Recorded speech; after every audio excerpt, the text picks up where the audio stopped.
ఈరోజు అత్యంత శక్తివంతమైన నిర్జల ఏకాదశి పొరపాటున కూడా వంటగదిలో ఈ వస్తువును చేత్తో తాకకండి. అందరికీ నమస్కారం.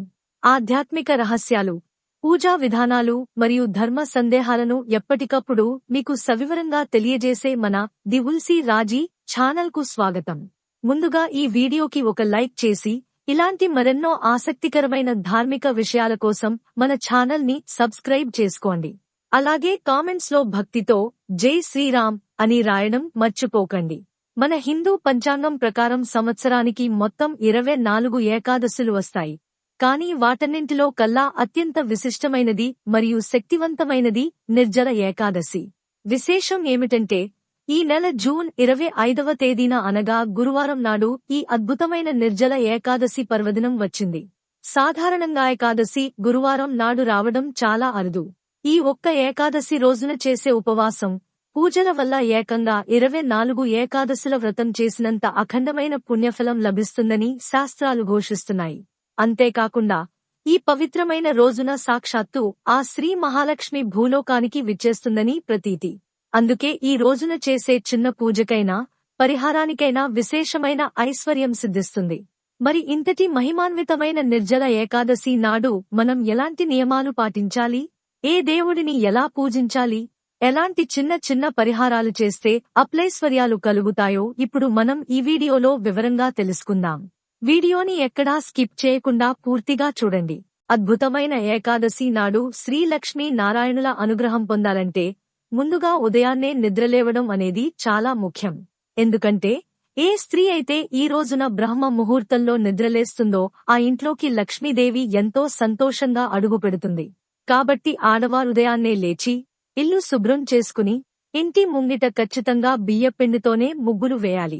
అలా ముగ్గులు వేసిన తర్వాత స్నానం చేసే నీటిలో కొద్దిగా పసుపు కలుపుకుని తలస్నానం చేస్తే మీ జాతకంలో గురుబలం అమాంతం పెరిగిపోయి గ్రహదోషాలన్నీ తొలగిపోతాయి. ఒకవేళ మీ ఇంటికి లేదా మీ భర్త వ్యాపారానికి ఏదైనా నరదృష్టి ఉందని భావిస్తే ఆ స్నానం చేసే నీటిలో కొద్దిగా కల్లుప్పు వేసుకుంటే ఆ దృష్టి దోషాలన్నీ పటాపంచలైపోతాయి. ఇక విశేషమైన ధనలాభం, ఐశ్వర్యం కోరుకునేవారు ఆ నీటిలో 2 తులసి ఆకులు వేసుకుని స్నానం చేయడం అత్యంత శ్రేష్టకరం. ఇలా పవిత్రమైన స్నానం పూర్తయిన తర్వాత ప్రతి ఒక్కరూ వీలైనంత వరకు పసుపు రంగు వస్త్రాలు ధరించాలి. ఎందుకంటే పసుపు రంగు ఈ రోజు మీ జాతకంలో అదృష్టాన్ని రెట్టింపు చేస్తుంది. ముఖ్యంగా వివాహమైన ఆడవారు కాళ్లకు పసుపు రాసుకుని పాపిట్లో కుంకుమ పెట్టుకుని చేతి నిండుగా మట్టి గాజులు ధరించి ఒక నిండు ముత్తైదువలా తయారవ్వాలి. ఆ తర్వాత మన ఇంటి గడపను సాక్షాత్తు శ్రీ మహాలక్ష్మి స్వరూపంగా భావిస్తాం కాబట్టి ఆ గడపకు పసుపు రాసి కుంకుమ బొట్లు పెట్టి పసుపు నీళ్లతో ఇల్లంతా సంప్రోక్షణ చేస్తే నెగటివ్ ఎనర్జీ మొత్తం తొలగిపోయి లక్ష్మీదేవికి ఘనంగా స్వాగతం పలికినట్లు అవుతుంది. ఇంటిని ఈ విధంగా పవిత్రంగా మార్చుకున్న తర్వాత దైవానుగ్రహం కోసం పూజా గదిలోకి వెళ్లి అద్భుతమైన పూజా విధానాన్ని ఆచరించాలి. ముందుగా పూజ గదిని శుభ్రం చేసుకుని దేవుని పటాలకు గంధం, కుంకుమ బొట్లు పెట్టి శ్రీ మహావిష్ణువు లేదా వెంకటేశ్వర స్వామి చిత్రపటాన్ని చామంతి పూలతో అలంకరించండి. స్వామివారికి మెడలో తులసి మాల వేసి నమస్కరించుకుంటే మీరు మనసులో కోరుకున్న కోరికలన్నీ వెంటనే నెరవేరుతాయి. అదేవిధంగా లక్ష్మీదేవి పటాన్ని గులాబీ పూలతో అందంగా అలంకరించండి. ఈ ఏకాదశి పూజలో మనం ముఖ్యంగా గమనించాల్సిన విషయం ఏమిటంటే ఈ రోజు పిండి దీపాలు వెలిగించడం అత్యంత విశేషం. సాధారణ రోజులో వెలిగించే దీపాలాంతమైన శక్తి ఉంటుంది. కాబట్టి బియ్యపిండిలో కొద్దిగా ఆవుపాలు, చిటికెడు బెల్లం తురుము కలిపి 2 దీపపు ప్రమిదలు తయారు చేసుకోండి. ఆ ప్రమిదల్లో స్వచ్ఛమైన ఆవు నెయ్యి పోసి 5 వత్తులను ఒకటిగా కలిపి ఏకహారతిలా దీపం వెలిగించండి. ఆ దీపానికి కుంకుమ బొట్లు పెట్టి అక్షింతలు వేసి నమస్కరించుకున్న తర్వాత ఓం నమో భగవతే వాసుదేవాయ అనే మంత్రాన్ని భక్తితో జపించాలి.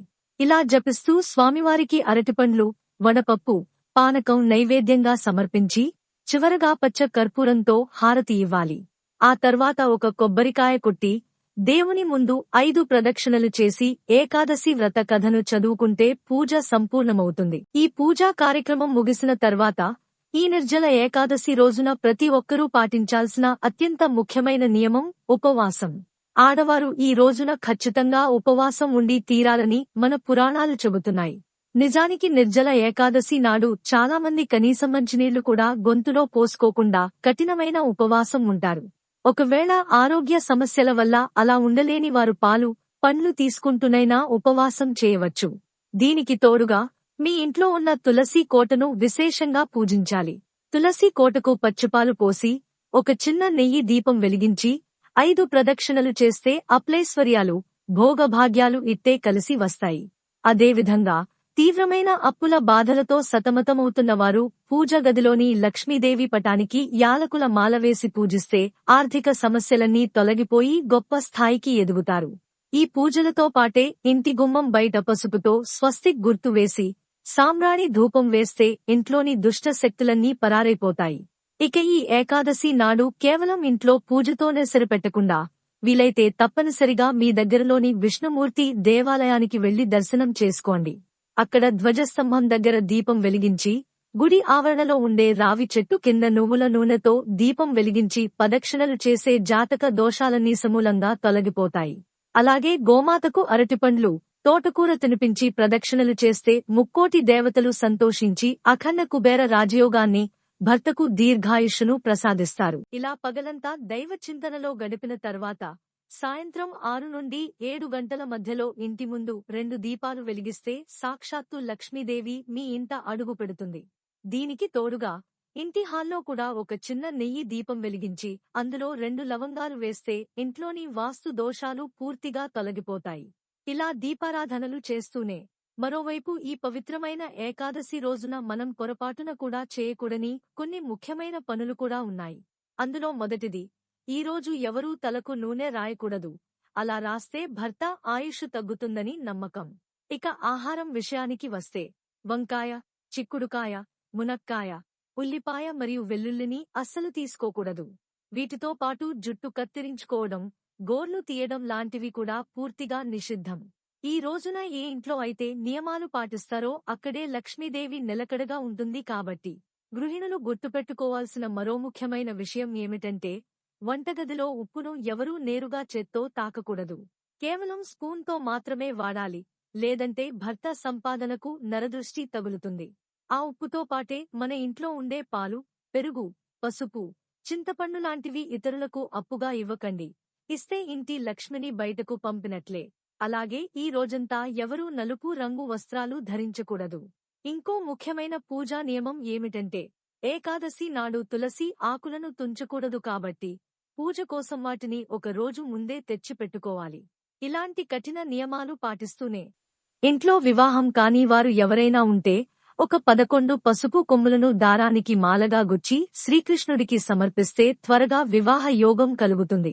ఇక రోజు చివరలో సాయంత్రం వేళ మీ ఇంటికి ఒక నిండు ముత్తైదువును ఆహ్వానించి పసుపు కుంకుమలతో పాటు తాంబూలం సమర్పించండి. ఇలా చేయడం వల్ల సాక్షాత్తు ఆ శ్రీ మహాలక్ష్మికి ఆతిథ్యం ఇచ్చినంత అద్భుతమైన పుణ్యఫలం సిద్ధిస్తుంది.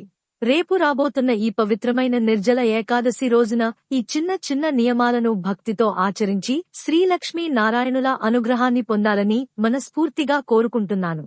ఈ వీడియో గనుక మీకు నచ్చినట్టయితే తప్పకుండా లైక్ చేయండి. మీ బంధుమిత్రులకు షేర్ చేయండి.